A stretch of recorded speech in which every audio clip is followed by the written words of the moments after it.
ঘরোয়া রান্নার রেসিপিতে সকলকে জানাই স্বাগত। সকলে নিশ্চয়ই ভালো আছেন, সুস্থ আছেন। আমিও ভালো আছি। আজ আমি একটা বাচ্চাদের টেস্টি টিফিনের রেসিপি নিয়ে চলে এসেছি। এইভাবে বানিয়ে দিলে ওরা খুব ভালোভাবেই খাবে। তার জন্য এখানে আমি 250 গ্রাম ময়দা নিয়ে নিয়েছি। দিয়ে দিচ্ছি 1 চামচ চিনি, হাফ চামচ লবণ দিয়ে দিচ্ছি, আর 4 চামচ সাদা তেল দিয়ে দিচ্ছি। দিয়ে এই ময়ামটা এখন ভালো করে হাতে করে দিয়ে নিতে হবে। এরপর ভালো অল্প কুসুম কুসুম গরম জল দিয়ে এটা মেখে নিতে হবে ময়দাটা ভালো করে। ময়দা মাখা তো সবাই জানেন। এমনি ময়দাটা ভালো করে মেখে নিতে হবে। বেশ ভালো করে ঠেসে ঠেসে ময়দাটা ভালো করে মেখে নিতে হবে এখন। ঠিক এইভাবে ময়দাটা মেখে নিয়েছি ভালো করে। এটা এখন আমি চাপা দিয়ে রেখে দেব। দিয়ে এদিকে পুরটা রেডি করে নেব। তার জন্য নিয়ে নিয়েছি এখানে আলু সেদ্ধ নিয়ে নিয়েছি, পেঁয়াজ কুচি নিয়ে নিয়েছি দুটো মাঝারি সাইজের, চিকেন কিমা নিয়েছি আমি এখানে, আর নিয়ে নিয়েছি লঙ্কা কুচি দুটো। আমি কড়া বসিয়ে দিয়েছি, কড়াটা গরম হয়ে গেছে। এখন সর্ষের তেল দিয়ে দিলাম 2 চামচ, আর দিয়ে দিচ্ছি হাফ চামচ গোটা জিরে।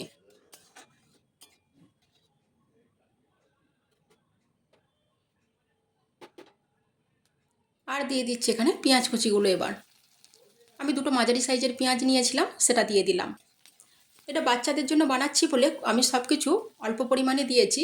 আমি এখানে শুকনো লঙ্কা ফোড়ন দিইনি। তো আপনারা এগুলো চাইলে দিতেই পারেন বড়দের জন্য। আর অল্প পরিমাণ লবণ দিয়ে দিলাম যাতে পেঁয়াজটা খুব তাড়াতাড়ি নরম হয়ে যায়।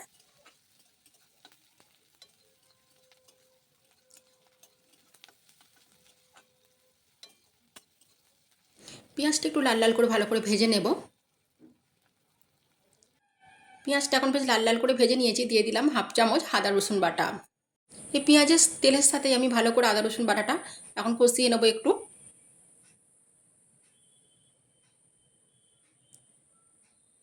আদা রসুন বাটাটা বেশ ভালো করে নিয়েছি, কষিয়ে নিয়েছি। এখন দিয়ে দিলাম আমি যে দুটো লঙ্কা কুচি করে রেখেছিলাম, সেটা দিয়ে দিলাম। এবার দিয়ে দিচ্ছি চিকেন কিমাটা। আমি এখানে 150 গ্রামের মতো চিকেন কিমা নিয়েছি। চিকেন কিমাটাও ভালো করে বেশ একটু ভেজে নেব।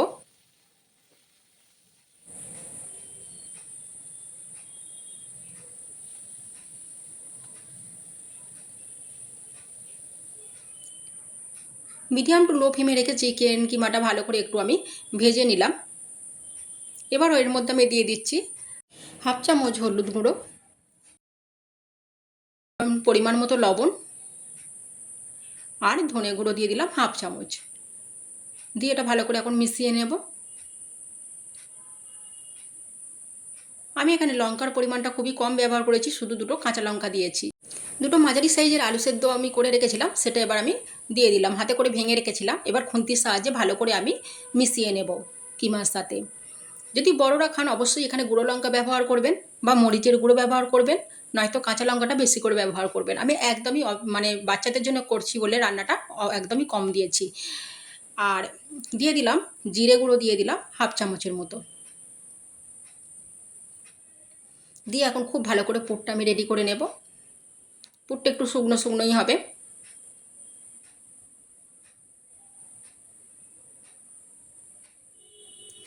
চিকেনের পুরটা প্রায় রেডি হয়ে এসেছে।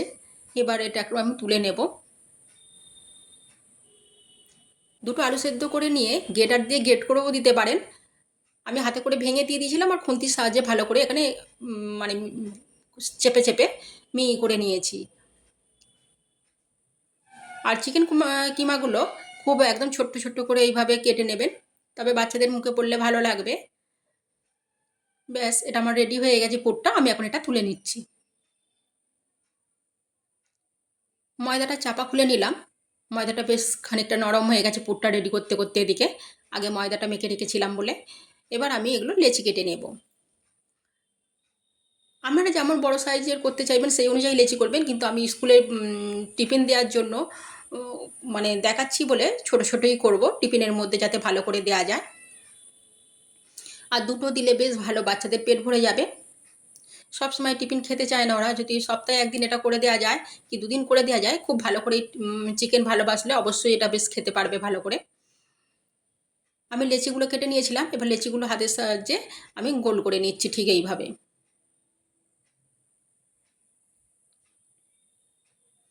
খুব সহজ পদ্ধতি, তাড়াতাড়ি হয়েও যায়। এবার আমি লেচিগুলোর মধ্যে সাদা তেল দিয়ে দিচ্ছি, বেলার সময় খুব সুবিধা হবে, প্রতিটাতে বারবার নিতে হবে না। ওই জন্য সাদা তেল প্রতিটা লেচির ওপর দিয়ে দিলাম। আর ঠিক লুচির মতন এইভাবে বেলে নিতে হবে। এইভাবে বেলে ঠিক মাঝখানে পুরটা দিয়ে দিতে হবে। প্রথমে দু সাইডটা এইভাবে মুড়ে দিতে হবে,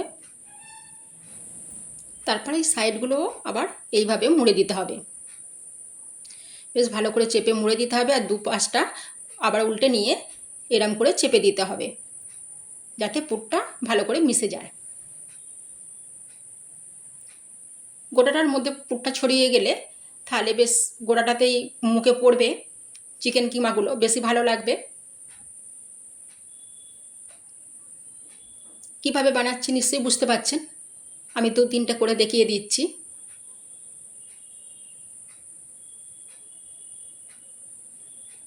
এই পুর ভরা পরোটাগুলো খুবই খেতে ভালো লাগে।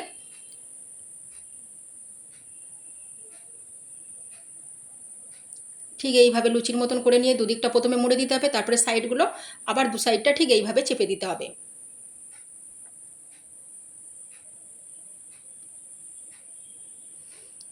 দিয়ে দু সাইডটা একটু চেপে দিলেই একদম রেডি। এবার আমি একটা ননস্টিক প্যান বসিয়ে দিয়েছি, গ্যাসটা অন করে দিয়েছি, দিয়ে আমি এগুলো দিয়ে দিচ্ছি। পরোটাগুলো ঠিক এইভাবে একটু চেপে চেপে ভালো করে সেঁকে নিতে হবে।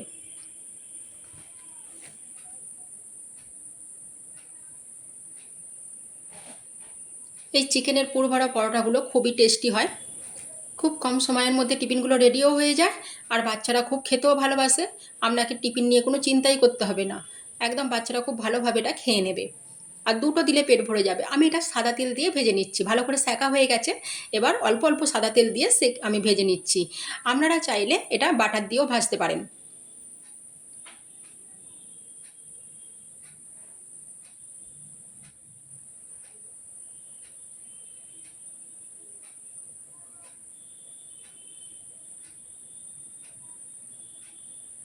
ঠিক এইভাবে ভেজে নিয়েছি, আমি এগুলো তুলে নিচ্ছি।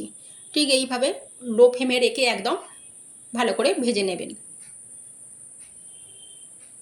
কেন পুরটা রেডিই ছিল, ভালো করে করা ছিল। শুধু এই ময়দাটা ভালো করে ভেতর বা বাইরেটা ভালো করে হয়ে গেলেই হয়ে যাবে, কাঁচা থাকবে না। সেইভাবে লো ফ্লেমে রেখে একটু ভালো করে চেপে চেপে এগুলো প্রথমে মানে ভেজে নিতে হবে। তারপরে তেল দিয়ে বা বাটার দিয়ে এইভাবে ভেজে নিলেই হয়ে যাবে। ঠিক এইভাবে ভেজে নেবেন। আমি খুব কম মশলার মধ্যেই করে দেখেছি। আর যদি বড়রা খায় অবশ্যই আর একটু লঙ্কা ব্যবহার করবেন। আমার রেডি হয়ে গেল। আমি একটা ভেঙে দেখাচ্ছি কত সুন্দর হয়। এইভাবে দেখুন, আমি একটা এই পরোটা ভেঙে দেখাচ্ছি, চিকেন পরোটা কত সুন্দর হয়েছে দেখুন, দুদিকটা পুরে একদম ভর্তি ভেতরটা। এইভাবে পুর দিয়ে বানালে বাচ্চারা অবশ্যই খেয়ে নেবে, আপনার কোনো ঝামেলাই থাকবে না। এইভাবে অবশ্যই একবার বানিয়ে খাবেন, আর কেমন লাগলো জানাবেন। আমি সব এভাবেই বানিয়ে নিয়েছি। যদি সবগুলো দেখাই অনেকটা সময় লাগবে, তাই আমি অল্প পরিমাণ রেডি করে আপনাদের দেখিয়ে দিলাম। এইভাবে বানিয়ে অবশ্যই খাবেন। ভালো থাকবেন, সুস্থ থাকবেন, সাবধানে থাকবেন।